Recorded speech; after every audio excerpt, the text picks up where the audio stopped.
Chemist असोसिएशनच्या वतीनं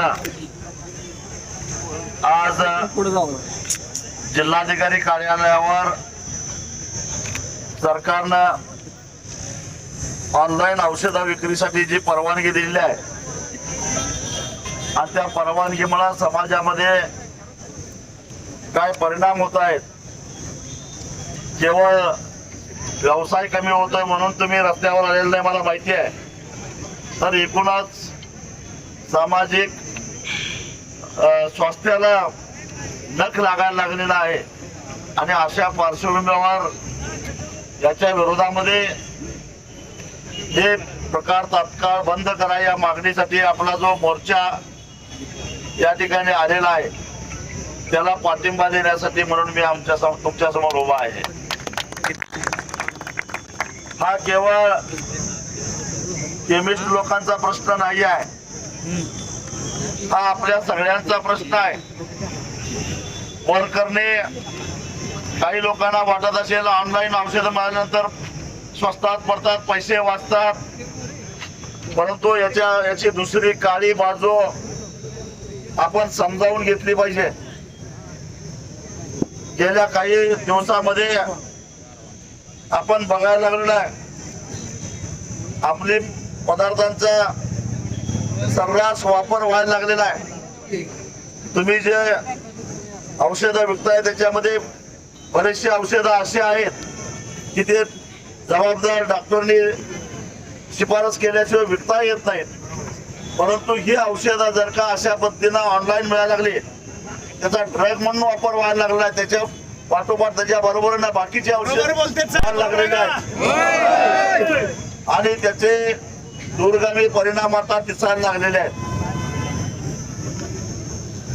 खर तर मी 2 दिवसापूर्वी पारणा बोललो होतो की तुम्हाला महाराष्ट्राचा उडता पंजाब करायचा आहे का।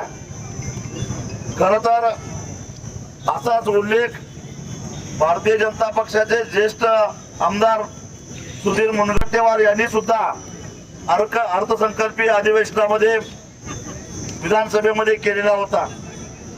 त्याचं कारण 12-13 वर्षाच्या शाळकरी पोरांना सहजगत्या हे सगळं त्यांच्या हातात पडायला लागलेलं आहे।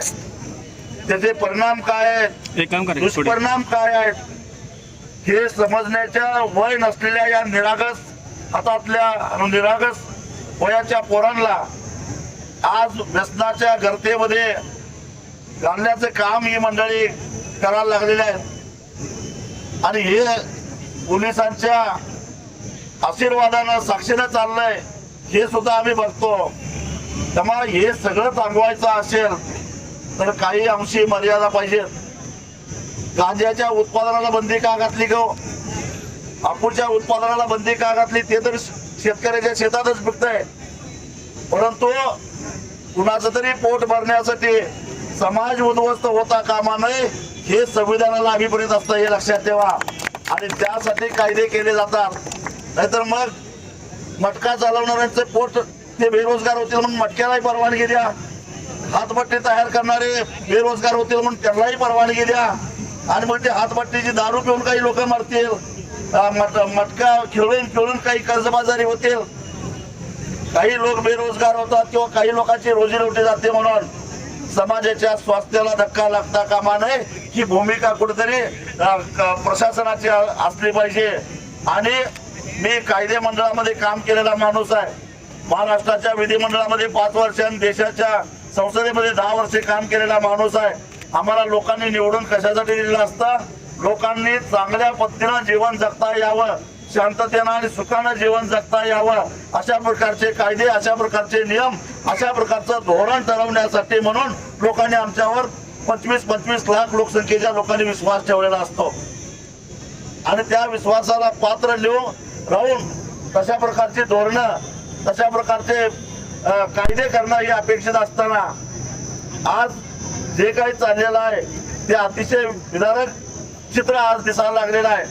या पार्श्वभूमीवर तुम्ही सगळ्या मंडळींनी या समाजाची होणारी ससे ओलपाट, त्या समाजामध्ये हे निर्माण होणारी विकृती आहे, ही विकृती थांबवण्यासाठी म्हणून तुम्ही रस्त्यावर आलेला आहात आणि ते अत्यंत स्तुत्य आहे।